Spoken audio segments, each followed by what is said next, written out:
Here with Luke Meredith of Greenfield-Central with our Fab 15 countdown. And as I record this, Luke, I'm not exactly sure where I have you in the Fab 15, but we'll see that when this comes out.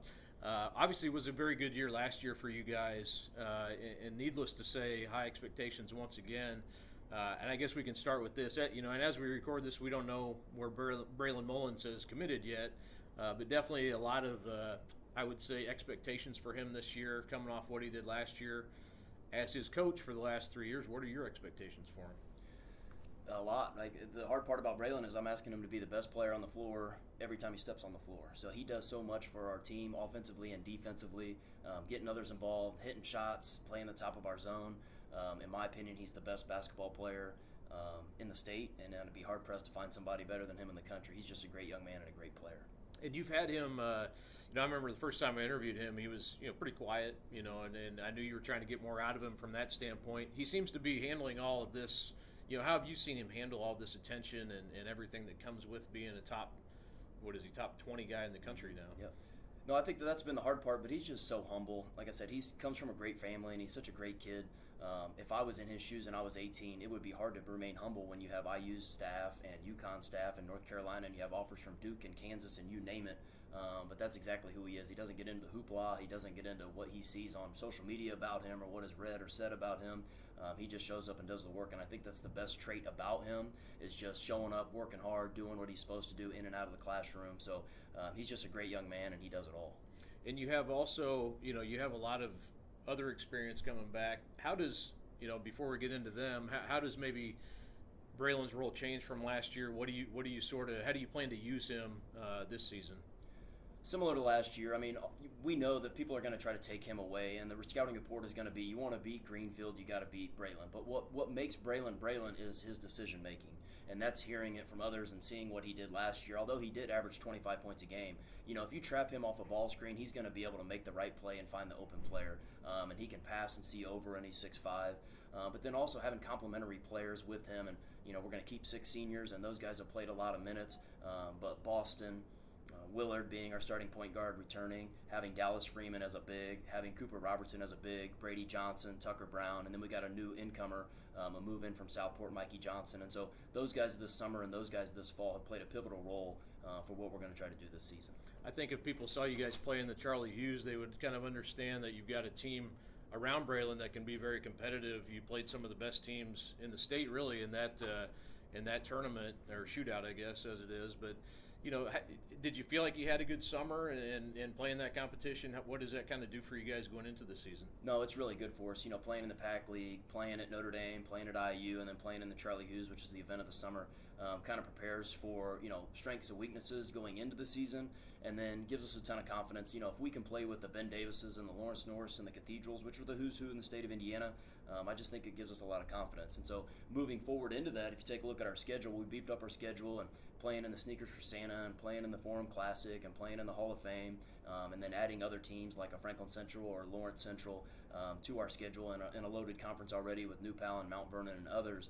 It's just really going to help us as we get into March. And you mentioned some of the guys you've got around Braylon, and I've seen Dallas and Boston play a lot. Especially with those two guys playing football right now, or as we sit here right now. You don't have them at your workouts, but I'm sure a couple guys that you feel like you kind of know what they can bring to the table, and they're going to understand as they start to get into basketball season. And that's the great thing about Indiana high school basketball and high school basketball in general is these kids have been playing since they were 6 years old.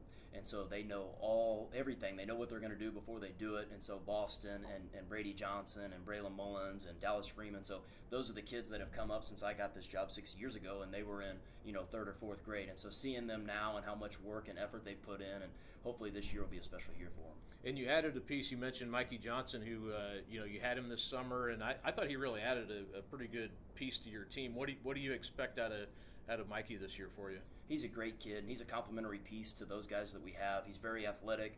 He's a slasher, driver. He's humble. He works hard. He's joined in on our breakfast club, which is not meant for everybody getting here an hour before school and getting shots up. But he's just a great kid and a hard worker, and he brings that athleticism that maybe we were lacking before. There's definitely a spotlight on you guys this year. You're going to play in some big events. You get a chance to play in the Hall of Fame Classic at Newcastle.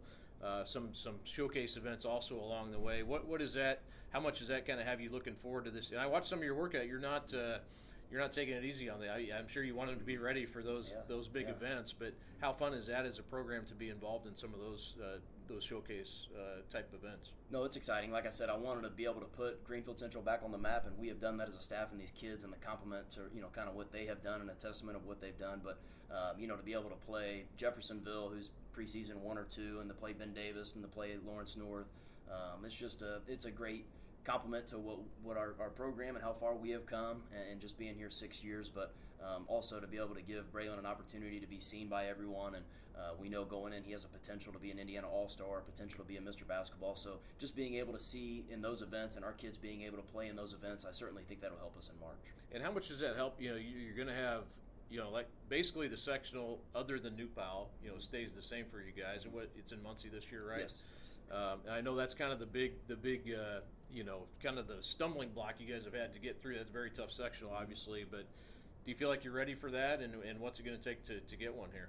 Yeah, I mean, we haven't won since 1998, and we've talked about it a lot. And so I think that, we went 24-0, and then we lost to New Pal in the championship. We all know that. But I do think going into that leaves that sour taste in your mouth. And so that's going to allow our kids, once we have that and I bring that up, then they automatically they get locked in. So it's something that, although it is unfortunate, I do really think that's going to help us in this season because our job's not done. Our job's not, finished. So we didn't win that sectional, and we weren't able to make a run in March. But now it just makes us more hungry. Right. Well, this is going to be a fun year at Greenfield Central. Obviously, Braylon Mullins, a lot of spotlight on him, and rightly so. I mean, he's been a phenomenal player, and I think only gotten better over the last few months. And I'm sure he's eager to get things over with a little bit. Are you eager for things to be over with the recruiting stuff? I am. It was really cool at first, and then now you roll your eyes, and you're getting phone calls from guys that you never thought you'd get phone calls. I have screenshotted text messages from Hubert Davis and Dan Hurley and Mike Woodson, and so it's all been really, really cool.